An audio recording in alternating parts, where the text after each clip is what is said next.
In this video, I wanted to take some time and demystify the concept of meditation. Once you understand the what and the why to meditation, the how becomes easier. I'm the author of 3 books: You Are the Placebo, Making Your Mind Matter, Breaking the Habit of Being Yourself, How to Lose Your Mind and Create a New One. And my first book was called Evolve Your Brain, The Science of Changing Your Mind. I have a background in neuroscience. I also have a Doctor of Chiropractic degree. My postgraduate training has been in brain function, memory formation, brain imaging, in the biology of epigenetics, and this concept called neuroplasticity, which really says that we're changed by every new thought we think, every new choice we make, every new behavior we demonstrate, every new experience we have, every new emotion we embrace. There's biological and physical changes that take place in our brain. But I think the greatest privilege that I have is that I have the opportunity to travel around the world and teach this concept to people in different cultures. And I'm happy to say that this is a time in history where it's not enough to know, it's a time in history to know how. And when people are given the proper type of information, and they can repeat that information, and they can understand it intellectually, and then they're given some type of practice to apply it. If they do it properly, they should have some type of transformation. That transformation should be in their body, in their mind, or somewhere in their life. And so I've had the opportunity and privilege to witness transformation all over the world. And I can tell you that on every culture, transformation looks exactly the same. When people are literally liberated from the chains of their own self-imposed limitations, the side effect is true freedom and true joy. And so it's been my honor and my privilege to really witness and participate in watching people really apply these principles to make measurable changes in their life. Now, in the last 2 videos, I spoke specifically about how we have all the biological and neurological machinery to go from thinking about something to doing something with it, to finally becoming a master of being it, to take knowledge, bring it into experience, and ultimately do it so many times that we have the wisdom to know how to do it over and over again. I also talked about how your personality creates your personal reality. And your personality is made up of how you think, how you act, and how you feel. So the present personality listening to this video called you has created the present personal reality called your life, which means if you wanted to create a new life, you'd have to change how you think, how you act, or how you feel. And when you begin to make those changes inwardly, you should be able to measure or see some effects somewhere in your body or in your life. I want to take a little bit of time and talk to you about how I got involved in all of this. But before I do that, I just wanted to take a minute and acknowledge all those people that are actually doing it from the last video. I love your comments. I love the fact that you're making the effort to cross that river of change that we talked about. In 1986, I was run over by a truck in a triathlon. I was coming up to a corner and there was a police officer on the corner. And I was passing 2 bicyclists. And he was pointing at me and he was waving me on to make this turn. And as I merged past these 2 cyclists, the problem was that the police officer had his back to the oncoming traffic. So as I made the turn, a 4-wheel drive Bronco catapulted me out of my bicycle, and I landed squarely on my back. As a result of that, I wound up breaking 6 vertebrae in my spine. When you land hard on your back or on your butt, the compressive force takes the columns of these vertebrae, these blocks, and compresses them like pancakes. And so I had broken 6 vertebrae in that fashion, called compression fractures. Now, when you compress matter like that, or mass, and you flatten it out, the volume of that matter has to go somewhere. And in my case, it went back onto my spinal cord. So I had multiple compression fractures of my spine and 6 vertebrae, and I had bone fragments on my cord. One of the vertebrae was more than 60% collapsed, and when it collapsed, the neural arch, the arch that contains the spinal cord, broke like a pretzel, so I had cord compression. Now, the typical surgery for something like this is a radical surgery called the Harrington rod surgery, where they cut out the back parts of the vertebrae, and in my case, it would be the base of my neck to the the base of my spine. And then they screw in these long stainless steel rods. And when they screw the screws into these rods, the force of the screws cantilevers the spinal column off the spinal cord.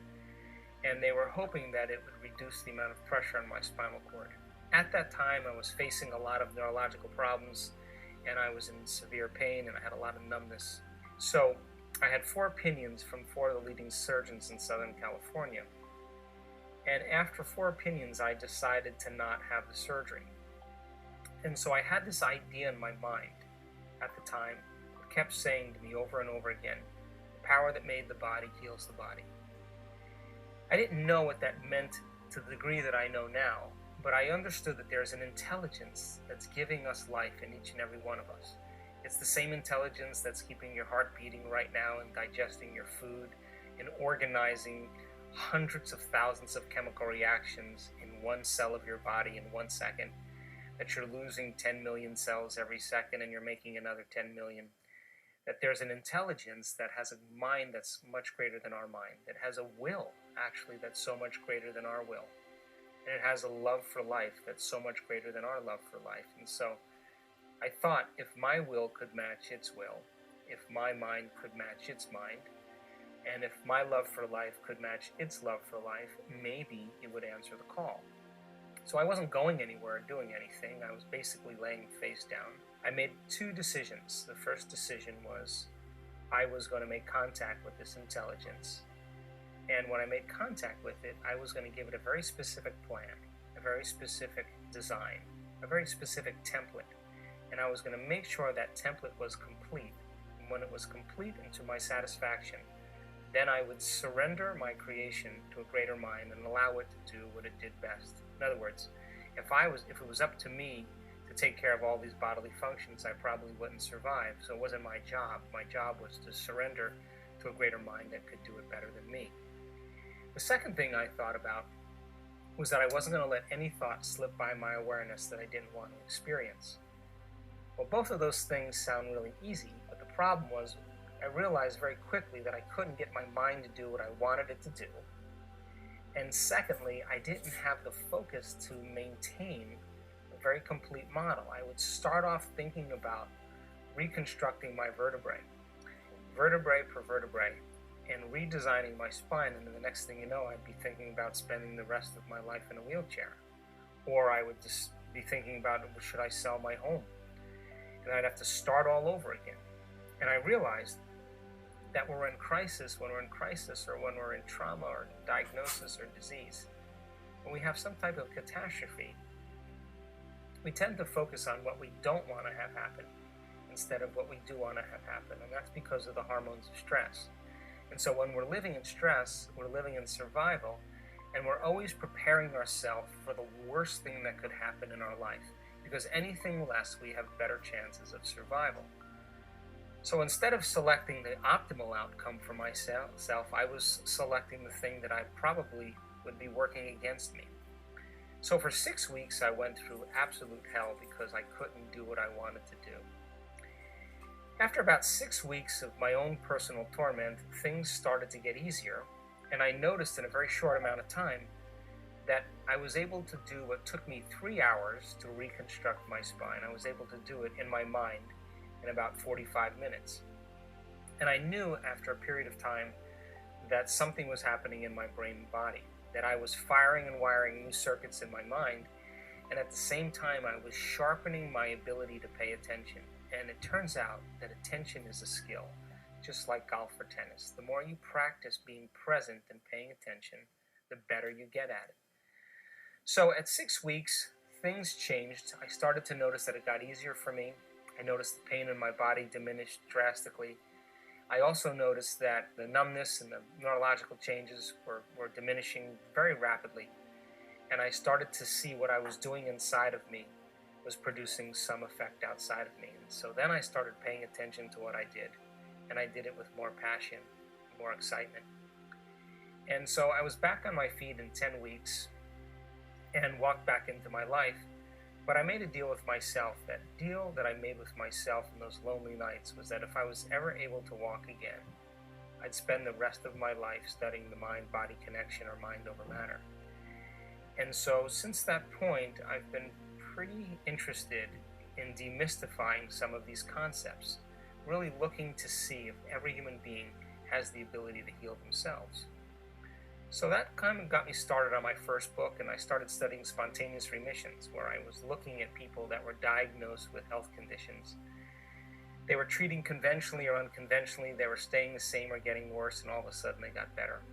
And I wanted to know what the cause was that produced that effect. So I wrote my first book, Evolve Your Brain.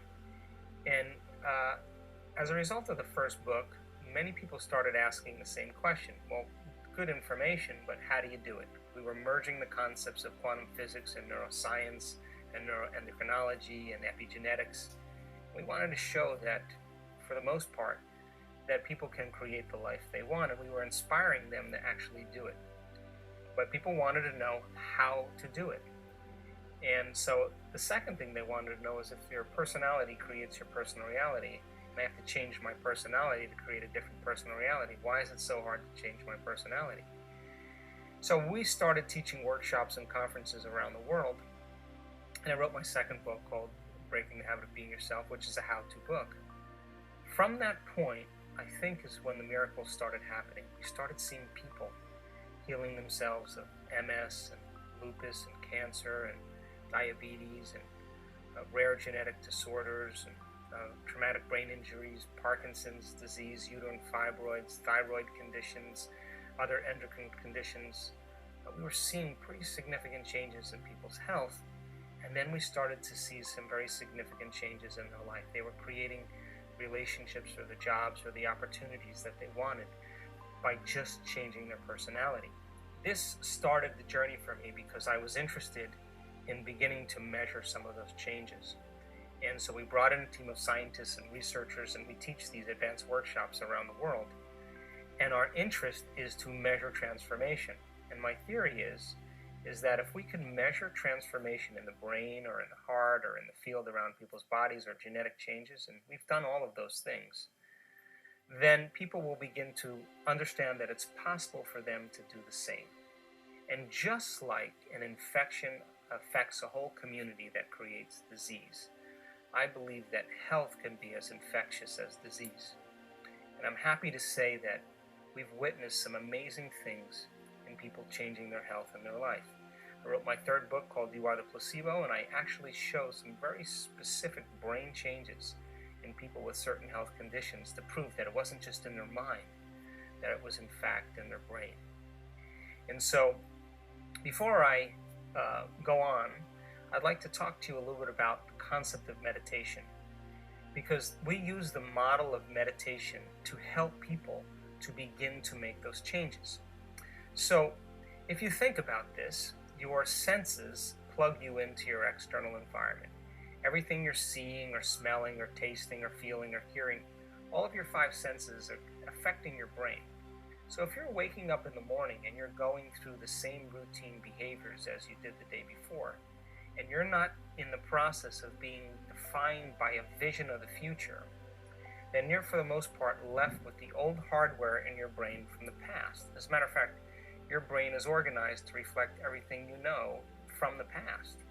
So as people wake up and they begin to pay attention to their body, they start to look around in their environment, they start to do typical things, it's the external environment that's turning on different circuits in their brain, causing them to think equal to their environment.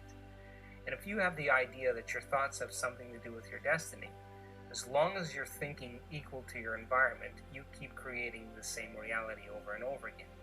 So to change is to think greater than your environment, to think greater than the circumstances in your world, to think greater than the conditions in your life. I think every great person in history understood this. They were defined by a vision that was much bigger than them. In the last video, we talked about how 95% of who we are by the time we're 35 years old is a set of memorized behaviors, beliefs, perceptions, attitudes, emotional reactions that function like a subconscious computer program. So then, if you keep doing something over and over again, your body becomes conditioned to be the mind. Then to truly change is to be greater than your body. If 95% of who we are by the time we're 35 years old is a set of memorized behaviors, emotional reactions, beliefs, and perceptions, even attitudes that function like a subconscious computer program, then to change is to be greater than the body as the mind, because that's the body being conditioned over time to be the mind. So crossing that river of change that we talked about, going from the old self to the new self, beginning that process, of course, is going to feel uncomfortable in your body, and that's why most people return back to the same state of being. So then, if you were truly in the process of changing yourself or your life by thought alone, then it would make sense then that you would have to put your body down and make it stay in one place and no longer do anything, to disconnect from your external environment, which means close your eyes or play soft music in the background or put earplugs in, to diminish the sensory information in your brain, and to literally forget about time. Stop trying to predict the predictable future based on memories of the past. Be in the present moment. And that's what meditation is about. Meditation is getting beyond your analytical mind, beginning to eliminate your body, your environment, and time, so that your thoughts in your inner world become more real than anything in your outer world. The word meditation, as I said in the last video, means to become familiar with. So then, if you're in a meditation and you're becoming conscious of your unconscious thoughts, if you become aware of your automatic propensities or habits or behaviors, if you begin to notice how you're feeling, the fact that you are observing those states of mind and body is the process of meditation, to know thyself. And if you think about it, if you can observe those states of mind and body, how you're thinking, how you're acting, and how you're feeling, it means now you're no longer the program. You're the consciousness now observing the program. And that's when you begin to objectify your subjective self. That's when you begin to pull out of your biology. And the more conscious you become of your unconscious states, the less likely you'll go unconscious in your normal life. Now, if you're sitting in your meditation and you start to think about new ways of thinking, you begin to rehearse mentally or review in your mind or plan new behaviors you're going to demonstrate or new choices you're going to make. You begin to fire and wire new circuits in your brain, and if you keep firing and wiring those circuits, it'll begin to become familiar to you. And if you could cultivate the emotions of what the experience would feel like before it occurred, and you understood that emotion would be literally signaling new genes in new ways, and you weren't going to wait for the experience for the emotion, and you practice those emotional states of opening your heart and feeling gratitude and joy and love and freedom and wholeness. If you did that every single day, biologically and chemically, you would be able to cultivate that emotion a little easier the next time, and it would begin to become familiar to you. So then, if the word meditation means to become familiar with, and you understand that the whole purpose of meditation is to eliminate the environment, to set your body down and get beyond time, then as you begin to make your inner world more real than your outer world, according to the research that we've done over and over again, in over 1,500 to 2,000 people's brains we've studied in meditation, that when you live as a materialist in your life and you put all of your attention on your external environment, your brain waves, the way your brain is processing information, function in what's called beta brain waves. In other words, in beta, your outer world is more real than your inner world because you're more conscious and you're more aware. Now, if you close your eyes and you eliminate some sensory information and you sit your body down and you're not seeing as much or hearing as much or feeling as much, your brain is processing less data, so your brain waves slow down. And when they slow down, you move into what's called alpha brainwave patterns. Now in alpha, your inner world tends to be more real than your outer world. You still can sense the outer world, but you're paying attention more to the inner world. It's the world of imagination. Now, if you relax a little bit more and your breathing starts to change, you'll slip into what's called theta brainwave patterns. That's when your body is asleep and your mind is awake. Now, if your body has been asleep and your mind is awake, that means your body is no longer the mind because it's asleep. This is where instantaneous change can take place. And so we'll go over how to change your brainwaves in the course that we'll be providing, and we'll show you specifically how to do that so you know when you're there and when you're not. And when you understand how to regulate and change your brainwaves, you'll literally move beyond your analytical mind. Because what separates your conscious mind from your subconscious mind is your analytical mind. And we have very specific techniques that we use to slow down the analytical mind. And it turns out when you focus on nothing, when you focus on empty space, when you focus on the big black space behind your eyes, that's when the brain waves begin to slow down, and not only slow down, but get highly organized and highly coherent. And so we'll touch on that in more detail so that you'll have the tools to be able to practice it in your life. All of this information that we're talking about is for you to do something with.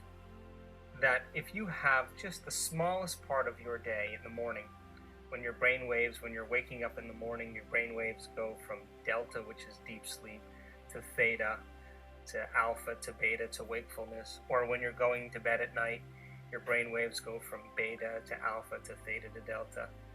Those 2 times the door to the subconscious mind opens up. What if you were to sit up and close your eyes and be defined by a thought? In other words, if you are going to change your life by thought alone, if you are going to heal your body by thought alone, or if you are to create some new future time by thought alone, then you have to become thought alone. If you were to sit down then and close your eyes and just begin to relax your body and begin to become aware of the space behind your eyes, that big black space behind your eyes, and just relax into that space. And if you notice your mind wandering to people or things or emails or problems that you have, just keep returning back to that big black space behind your eyes. In time, your brain waves will begin to slow down. So practice that between now and the next video. And please send us your feedback. We love to hear from you. We love to see that you're doing the work. And most importantly, you are the miracle yourself. Try it out in your life and see what happens. That's when you get to experience the truth of all of this. I'll see you next time.